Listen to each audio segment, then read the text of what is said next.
Muy buenas, emprendedores y emprendedoras, bienvenidos a este, vuestro canal del emprendimiento. Yo soy Borja Pascual y hoy, 20 de diciembre, os quiero hacer el resumen de la actualidad. Y hoy vamos con dos noticias complicadas para la empresa y una que, bueno, puede ser positiva o no, ya lo analizaremos. Pero vamos con dos noticias muy preocupantes para el tejido empresarial, para la generación de riqueza, para la creación de puestos de trabajo y para, bueno, pues para que nuestra economía, la economía española, pueda salir de esta crisis lo antes posible. Vamos con ellas. Primera, se amenaza con volver a subir el salario mínimo interprofesional y bueno, pues parece que de aquí a final de año, sin el acuerdo con la patronal, simplemente con ese aval de los sindicatos, se quiere volver a subir ese salario mínimo interprofesional. Se habla de subirlo hasta los 1.100 euros o quedar en una situación intermedia, 1.078 euros. Bueno, veremos a ver exactamente cuál es esa subida. Pero todo esto coincide con el informe que realiza Cepime, en el que, bueno, pues desgranan cómo ha funcionado esta subida del salario mínimo interprofesional hasta ahora, en la que nos hablan de que se han perdido 71.600 empleos y se han dejado de crear 145.900 debido a esa subida del salario mínimo interprofesional. Y es que recordemos que, bueno, pues el salario mínimo interprofesional ha subido por encima del 20% en este tiempo. Estamos en una situación en la que todos esos costes que tiene el empresario han seguido subiendo, en el que se está desacelerando la economía y bueno, pues se reducen las ventas y bueno, pues ahora una nueva subida de ese salario mínimo interprofesional, que no nos engañemos, al final es un nuevo aumento en las cotizaciones, más impuesto, más carga que tienen que sufrir los empresarios, puede tener consecuencias muy complicadas. Hay que tener en cuenta que el salario mínimo interprofesional a quien afecta es, bueno, pues a esos grupos con mayor problema para acceder al mercado laboral, con menor formación y que son los que están sufriendo ahora mismo pues un problema gravísimo de entrada a ese mercado laboral y, por supuesto, los que ya están dentro pues están teniendo muchas dificultades para que se puedan mantener esos puestos de trabajo. Después, la segunda noticia, hablaremos también de cuál es nuestra situación del salario mínimo interprofesional con el resto de Europa, para quitar también pues muchas de esas leyendas urbanas en las que pues España está muy por debajo del resto de los países en el salario mínimo interprofesional y veremos pues que somos el país que más alto tiene en proporción ese salario mínimo interprofesional y aún así se quiere volver a subir. Un grave problema que, bueno, pues nos va a poner, ya estamos en el 54% del salario medio, somos el país que en esa proporción lo tiene más alto. Y bueno, pues ahora con la subida que se pretende hacer para llegar a ese 60%, al que no llega ningún país de la Unión Europea, pues realmente puede parecer que es una medida muy interesante y seguramente cumplirá con su función, una función electoral de cara al año que viene y una misión de recaudación, porque según sube el salario mínimo interprofesional, también sube esas cotizaciones a la Seguridad Social y ese esfuerzo que tienen que realizar los empleadores. Desastre total, lo hemos dicho cada vez que ha subido el salario mínimo interprofesional. No se quiere hacer caso a los datos, simplemente se dice que hay que, bueno, pues hacer dignos los salarios de los trabajadores. Eso sí, en la función privada, en la parte pública, este tema no aplica. Y bueno, pues al final son medidas que se toman, como os decía, de cara a aumentar la recaudación y de cara a las próximas elecciones el año que viene. Y sí, ya te he contado la primera noticia. Te estoy viendo, ya te vi el otro día y no estás suscrito. Así que, por favor, suscríbete. Suscríbete porque es muy importante. Tenemos que llegar al 1.000.000 de emprendedores. Estamos en unos 27.000. Todavía nos queda. Correcto. Pero igual, dentro de poco, cuando vuelvas a ver uno de nuestros vídeos, con tu ayuda, con tu suscripción, ya estamos más cerca de ese 1.000.000 que nos permita presionar, que nos permita hacer que se tomen las medidas que se deben tomar para que el tejido empresarial pueda desarrollarse, pueda generar riqueza, crear puestos de trabajo y podamos entre todos salir de esta crisis que tenemos encima. Y para ti, que ya estás suscrito, que ya nos conocemos, simplemente que compartas, que comentes y recordarte, que ya lo hago habitualmente, tenemos otro canal de YouTube, tenemos un podcast que se llama Guerrilleros del Emprendimiento, en el que nos centramos más en esas técnicas para poner en marcha un negocio. Te lo recomiendo. Lo vas a poder escuchar en cualquier plataforma de podcast, en las principales, en iVoox, en Apple, en Google, en Amazon, en Spotify, en vídeo, en YouTube, en cualquiera de las plataformas. Y bueno, pues te pido que ahora te vayas allí un segundito, te suscribas y vuelvas rápidamente a esta pestañita a seguir con el vídeo. Mil gracias. Y vamos con una noticia que publican los compañeros de Autónomos y Emprendedor.es, que lo que nos viene a decir es que España sería uno de los 3 países europeos donde el autónomo paga más cotizaciones por sus empleados. Y es que, claro, cuando hablamos de la cuota del autónomo, que ya sabéis que a partir del día 1 de enero cambia el sistema y le va a subir a muchísimos autónomos, van a aumentar la recaudación por esas cotizaciones a la Seguridad Social. Además de todo eso, hay que añadir esa presión que tiene el autónomo cuando tiene empleados, pues esa presión de cotización, ese IRPF, todos esos impuestos que pueden afectar a un autónomo cuando tiene una actividad económica. Estamos hablando que, España, que puede parecer que ese salario mínimo está muy por debajo del resto de Europa, según nos van vendiendo, pues debemos saber que es el más alto en proporción de la Unión Europea, que estamos en el 54%, ya lo hemos dicho.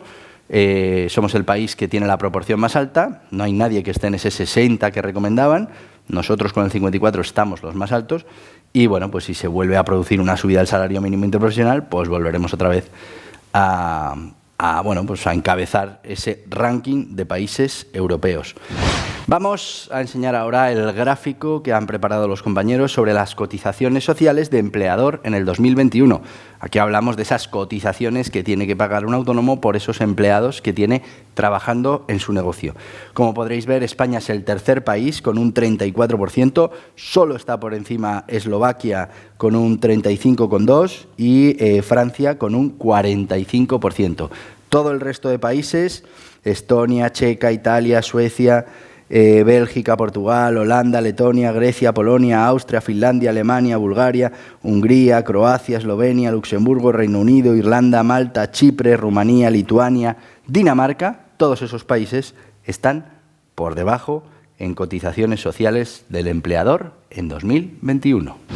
Vamos ahora con la tabla que realmente desvela en qué posición está España con ese salario mínimo interprofesional, comparado con ese salario medio, que es como tenemos que hacer las cosas. Como veis en el gráfico, España encabeza el porcentaje de salario medio, tenemos el más alto de la Unión Europea, con un 54,8%, detrás y a distancia Grecia, con un 51,3%, y luego ya Portugal, Francia, Reino Unido, Eslovaquia, Bélgica, Luxemburgo, Malta, todos los demás, que van bajando hasta Alemania, por ejemplo, que tiene un 41,8% frente a nuestro 54,8%. Muchos puntos de diferencia en proporción entre el salario mínimo y el salario medio. Y claro, estas son las cosas que hacen que España tenga un problema de tamaño en sus pymes. Y es que tenemos un tamaño mucho más reducido que el resto de países europeos. Estamos hablando de que la media de los países europeos de estas pymes son 6 trabajadores y nosotros estaríamos en una media de 4,8, lo que nos da indicación de que aquí es mucho más complicado, mucho más caro tener trabajadores y además hay muchas más trabas administrativas para poder hacer crecer nuestras pymes y nuestros negocios. Y es fundamental para nuestra economía que nuestras pymes sean capaces de crecer, de adquirir cierto volumen y tamaño que les permita resistir mejor las crisis que, las que tenemos ahora y las que vendrán en el futuro. Si hablamos del IRPF, pues España también está en los países con mayor presión en el IRPF. Estamos hablando que si hacemos una media de los tipos máximos en las 15 autonomías de régimen común, la tarifa en España estaría en un 50,1%, solo por debajo de las de países nórdicos y Austria, prácticamente como Alemania, y supera a Bélgica, a Holanda, a Francia, a Portugal, a Reino Unido, a Italia. Algo que, realmente es significativo de la presión que sufren en España los autónomos y los pequeños empresarios. Y si nos vamos al impuesto de sociedades, aunque nos acojamos a esa versión reducida con volumen menor de 1 millón de euros, que sería ese 23%, estaríamos por encima de países como Dinamarca, Portugal, Suecia, Finlandia, Polonia y bueno, otros 13 países europeos que estarían por debajo, que tendrían un impuesto de sociedades menor que el que tiene España. Así que, como veis, amigos, tenemos una presión en los costes laborales tremenda. Tenemos el salario mínimo interprofesional en proporción al salario medio más alto de toda Europa y aún así se quiere subir más. Tenemos una presión de cotización a la hora de crear empleo, un impuesto al empleo de los más altos de Europa, el tercero más alto de Europa. Si hablamos del IRPF, pues tenemos un tipo marginal del 50,1%, tremendo. Y bueno, pues si nos vamos a impuestos de sociedades, exactamente igual. Estamos entre los primeros países de la Unión Europea en presión fiscal.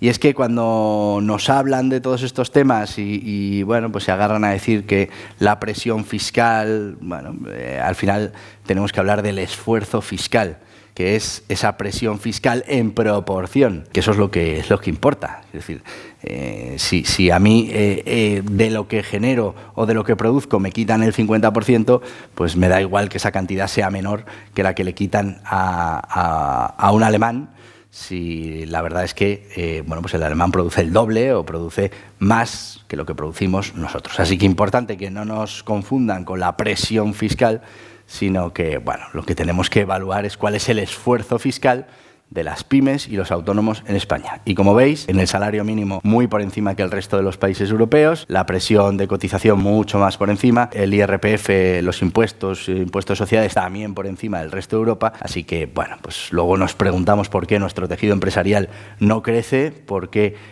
no se dinamiza la economía y por qué no somos capaces de resistir las crisis como sí lo hacen otros países. Pues precisamente porque aquí lo que hacemos es apretar a la pyme, apretar al autónomo para, bueno, recaudar el dinero que hace falta, entre comillas, para el Estado, sin pensar en que igual lo que hay que es racionalizar el gasto del Estado. Y por último, la que sería la buena noticia, o tal vez no, es ese anuncio de moratoria concursal. De nuevo, como sabéis, la moratoria concursal acabó en junio de este año. Ya había que volver a tener esa obligación de declarar concurso a acreedores cuando, bueno, pues los números contables así lo indicaban. Bueno, pues ahora anuncian, según va a terminar el año, que se va a declarar una moratoria concursal para el 2023-2024. ¿Y esto es bueno? Bueno, pues seguramente para muchas empresas que durante la pandemia sufrieron grandes pérdidas y que, bueno, pues esas pérdidas ahora les obligarían a ir a concurso, aunque, bueno, pues si la cosa se mantiene, podrían ser empresas viables. También tenemos que decir que esto lo que va a producir es que perpetuemos esas empresas zombie que van a seguir funcionando o no funcionando, manteniendo ahí las deudas, porque es imposible que sus negocios ya sean rentables. Y bueno, pues una marcha atrás del gobierno, sobre todo porque el año que viene hay elecciones y claro, los números de los concursos de acreedores ya empezaban a retumbar en toda la Unión Europea. Y es que había incrementos brutales de estos concursos. Los últimos datos de noviembre son tremendos, con un crecimiento del 70% de concursos de acreedores, entre concursos de personas jurídicas, personas físicas. Bueno, tremendo. Así que anuncian de repente y por sorpresa que volverá a haber una moratoria concursal para el 23 y el 24. Habrá que ver la norma escrita, a ver cómo va a funcionar. Pero lo que buscan claramente es frenar esa avalancha de cierres, esa avalancha de concursos que se está ya produciendo en este último trimestre del año y que prometía ya números desorbitados para el primer trimestre del 2023. Así que ¿son buenas noticias? Bueno, para algunas empresas son buenísimas las noticias. Para el sector o para el tejido empresarial, pues es perpetuar una situación que está complicada. No estamos atacando la causa del problema, no estamos buscando la viabilidad de esas empresas, sino que estamos tirando el problema 2 años hacia adelante para que ahora no salgan las estadísticas, para que ahora no nos preocupe. Y bueno, pues sí que es verdad que en algún caso alguna empresa durante este tiempo podrá conseguir volver a ser viable y no tener que entrar en concurso, pero a muchas otras, pues lo que va a hacer esta situación es agravar todavía más la situación económica. Así que estas son las noticias de hoy, martes 20 de diciembre. Os recuerdo, amenaza de subida del salario mínimo interprofesional. Se habla incluso de una subida de 1.100 euros, por supuesto, sin el consenso de las asociaciones empresariales, se haría directamente con los sindicatos. Ya estamos en el 54% de proporción con el salario medio, el dato más alto de la Unión Europea, y con esto pues llegaríamos a ese 60%, pero la verdad es que a costa, como ya hemos visto, de destruir 76.000 empleos y de no crear 145.000 empleos más con la subida hasta ahora. Una subida ahora, con la situación económica de parada económica e inflación, pues puede generar problemas muy importantes. También, pues reconocer que nuestro tejido empresarial, que nuestros autónomos y nuestras pymes, pues tienen esa presión de cotización de las más altas de Europa, como hemos dicho, ese salario mínimo interprofesional más alto en proporción al salario medio, y esos impuestos, esa presión de IRPF y de impuesto de sociedades, que bueno, provocan un esfuerzo fiscal, que es esa presión fiscal en proporción a lo que genera cada una de estas empresas, un esfuerzo fiscal que es, bueno, pues tremendo para pymes y autónomos, más en la situación en la que estamos de aumento de costes y disminución de ventas, porque se está parando la economía. Y bueno, pues no se nos ocurre otra cosa que volver a poner una moratoria concursal para el 2023 y para el 2024. Veremos en qué termina todo esto. Y hasta aquí el vídeo de hoy. Te voy a pedir que te suscribas a este canal, que le des a este en la cabeza, que aceptes las notificaciones, y si lo que quieres es seguir informándote de todo esto que tiene que ver con los autónomos, con las pymes, con los emprendedores, aquí tienes más vídeos. Adiós, adiós.